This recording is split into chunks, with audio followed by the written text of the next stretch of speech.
Imagine standing right there on the edge of a promised future, this huge possibility laid out in front of you. Hmm. And you're given this final, absolutely critical message about how to secure it. Yeah, like, this is it. Pay attention. Exactly. And the message itself is rooted deep in the past, holding the keys to, well, prosperity or maybe ruin. A pivotal moment, no doubt. So today, we're doing a deep dive into a text that delivers exactly that kind of message, chapter 11 of the book of Deuteronomy. Right. And this part of the text, it really presents a stark choice, almost an unavoidable one. Right. It lays out these very specific conditions for the people who are, just about to step into this new land. And it's all based on their past. Exactly. It's built on their direct shared history, their experiences, and it also draws this really profound connection to the land itself, the specific place they're going. So what's our mission here? What are we trying to pull out of this? Basically, to unpack that core message, we want to pull out the most important insights and maybe find some surprising details hidden in there. Okay, let's do it. Where does the text start? Well, right away, it grounds everything, all the commands, not in some abstract idea, but in the direct experience of the people listening. Their own experience. Yes, it makes a point of saying they, this generation standing there, not their kids, but they saw and experienced God's discipline, his majesty, the mighty hand, the outstretched arm. It's all about personal collective memory. And it gets specific, right? It doesn't just say you saw stuff. Oh, absolutely. Yeah. This is where it gets really interesting, like you said. It lists these pivotal events they actually witnessed. Like what? It mentions the signs and things God did right in the heart of Egypt, specifically targeting Pharaoh, the king, and his whole country. The plagues. They lived through that. They saw it firsthand, challenges to the biggest empire around. And it goes on reminding them what happened to the Egyptian army. The chariots, the horses. Yeah, how God overwhelmed them with the Red Sea water when they were chasing them. They saw that whole military force just gone. Lasting ruin, the text says. Wow. So power against enemies. What else? Well, it also flips it. It reminds them what God did for them. All that time in the desert, sustaining them, guiding them. Keeping them going. Right, until they arrived right there at this place where they were standing. They experienced the daily help, the guidance. Okay, so enemies defeated, their own needs met. Is there more? There is, and it's pretty dramatic. It singles out what happened to Dathan and Abiram.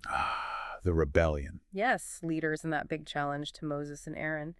And the text describes it so vividly, how the earth just opened its mouth. Right in the middle of everyone. Right in the middle of all Israel, it says. Right. And swallowed them up. Not just them, but their households, their tents, everything belonging to them. That's terrifying. A public, immediate consequence. Witnessed by the whole community. A very clear demonstration of the consequences for internal division or challenge. Okay, so that's quite a list. Yeah. Plagues, Red Sea, desert survival, the earth-swallowing rebels. And the text hammers the point home right after that list. But it was your own eyes that saw all these great things the Lord has done. So the commands that follow aren't just random rules. They're based on the shared, undeniable history.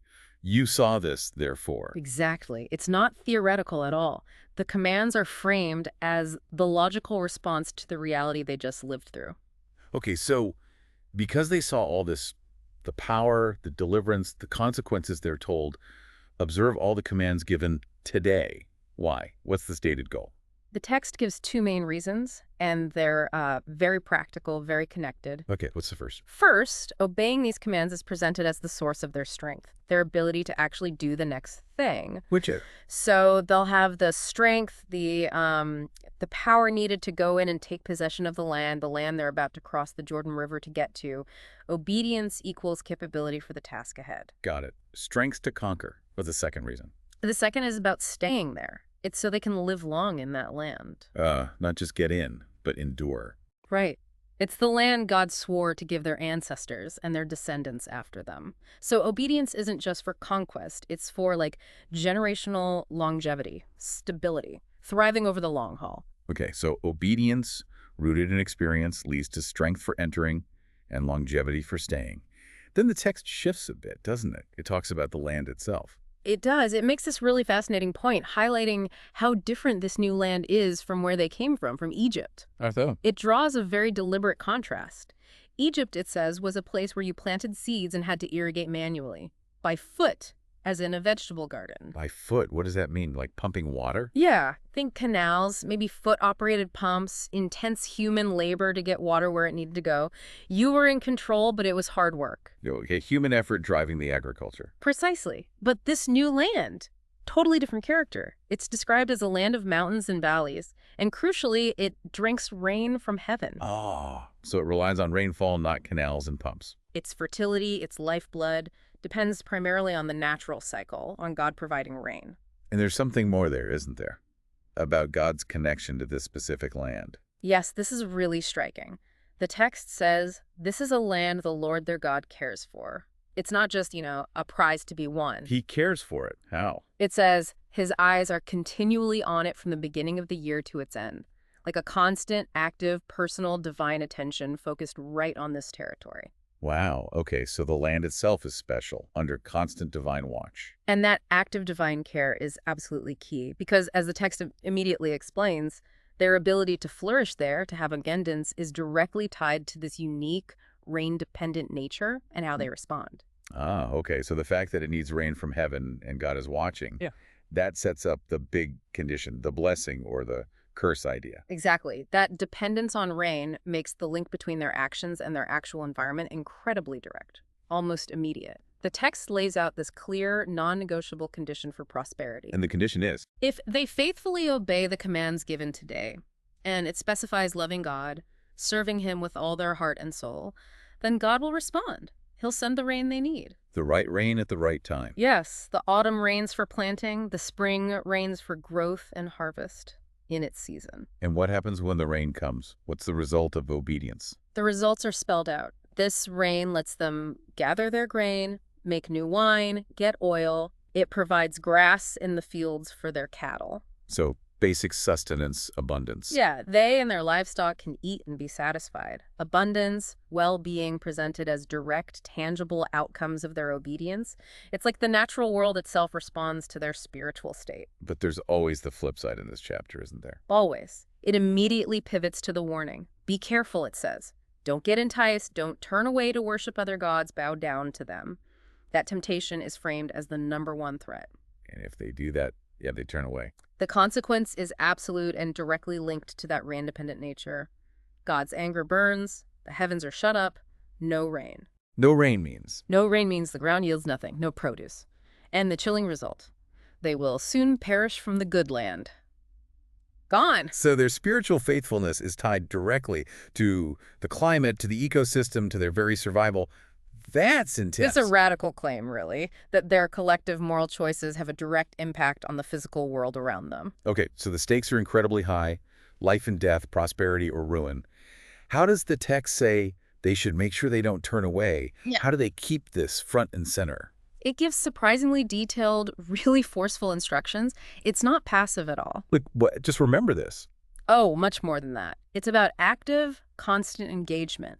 First, fix these words in your hearts and minds. Internalize them. Understand them deeply. Okay, internal. What else? Then make it external. Tie them as symbols on your hands and bind them on your foreheads. Visible reminder. Visible, yeah. Connected to your actions, hands, and your thoughts, forehead. Internal, external. Oh. What about passing it on? That's huge. The command is to constantly teach their children. And not just in, like, a formal setting. How then? It says, talk about these commands when you're sitting at home, when you're walking down the road, when you lie down at night, when you get up in the morning. It has to be woven into the fabric of everyday life, a continuous conversation. Wow. Okay. Non-stop reinforcement. Anything else? Yes, one more thing. Write them on the door frames of your houses and on your gates. Literally write the words on the house. That's what it says. Integrate the commands into the physical structure of their lives. A public declaration, a constant reminder every time you go in or out of your home or your community. It saturates the environment. That is thorough. Fix it inside, wear it outside, talk about it constantly, write it on your walls. Why? What's the stated goal of all that effort? The text gives the reason right after, so that your days and the days of your children may be many in the land. Longevity again. As many as the days that the heavens are above the earth. It directly links this intense practice of remembering, teaching, embedding the commands to generational survival in the land. Intergenerational faithfulness is the key. So forgetting isn't just like a personal lapse. It's presented as an existential threat to the whole community's future there. Exactly. The survival of the people in that place hinges on successfully passing these core things down. Okay, so obedience brings rain, sustenance, longevity, if they remember and teach intensely. Does obedience affect anything else according to this chapter? Yes, there's another layer. Careful obedience also has military and territorial consequences. It affects their ability to actually inhabit and control the land. How does that work? The condition is the same. If they carefully observe all the commands, love God, walk in his ways, hold fast to him, then God will actively drive out the nations already living there. God will do it, not just them fighting harder. The text emphasizes divine action. It even says, he'll drive out nations larger and stronger than you. Their success isn't based on their own strength, but on God's intervention, triggered by their obedience. That's a critical point the text keeps making. Success comes from fidelity, not just might. Absolutely. And the territory promised, if they meet these conditions, it's described as vast. Oh, vast. The text says, every place where you set your foot will be yours. Then it gives potential boundaries, from the desert in the south up to Lebanon, and from the Euphrates River in the east all the way to the Mediterranean Sea. That's a huge stretch of land. It is. And linked to that, the text makes this incredibly bold claim. No man will be able to stand against you. Because they're so strong. No, again, because God will act. Yeah. It explicitly says, the Lord your God, as he promised you, will put the terror and fear of you on the whole land wherever you go. Security, expansion, victory, all tied back to God acting because they obeyed. Okay, so the chain is memory grounds commands. Commands determine prosperity, longevity, and even military success in this special land. And the key to it all is remembering and teaching. You've got it. That whole argument, building from past to present to future, leads right up to the climax. Which is? The presentation of that fundamental, unavoidable choice. The text just lays it out there. See, I am setting before you today a blessing and a curse. No ambiguity there. None at all. And it defines them clearly. The blessing. That's if you obey the commands being given today. And the curse. The curse comes if you disobey, if you turn away from the path commanded today and go after other gods, gods you haven't known. The choice is binary, it's immediate, and it's tied directly to faithfulness right now on that threshold. And didn't you say there's a physical component to this choice too? Something they had to do in the land? Yes, a specific, very physical instruction for when they get into the land. Yeah. As a way to make this choice real, tangible, public. What did they have to do? They were commanded to stand on two specific mountains, Mount Gerizim to proclaim the blessings, and Mount Ebal to proclaim the curses. Two mountains side by side. Apparently close enough for this ceremony, and the text even gives detailed directions to find them, making sure they get the right place. Directions? Like what? Yeah, across the Jordan, west of the road, toward the setting sun, near some specific trees, in the territory of certain Canaanites near Gilgal.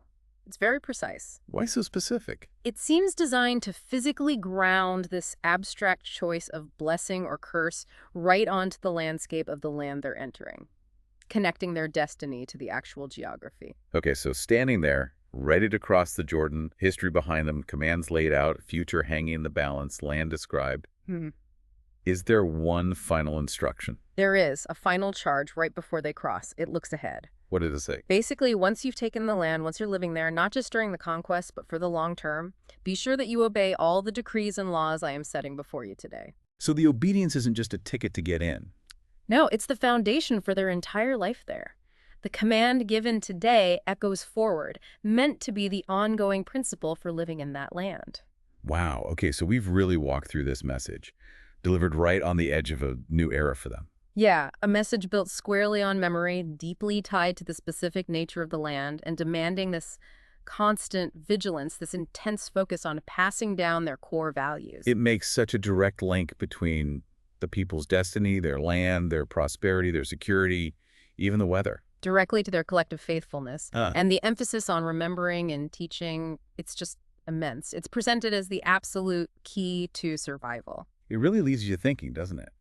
What does it actually mean for a whole people's fate, their environment even, to be presented as depending directly on how well they stick to a shared set of commands and values? And what does that intense focus on teaching and remembering suggest about, well, maybe the fragility of memory or the challenge of keeping a vision alive across generations, according to this text? Definitely something to chew on as you go about your day.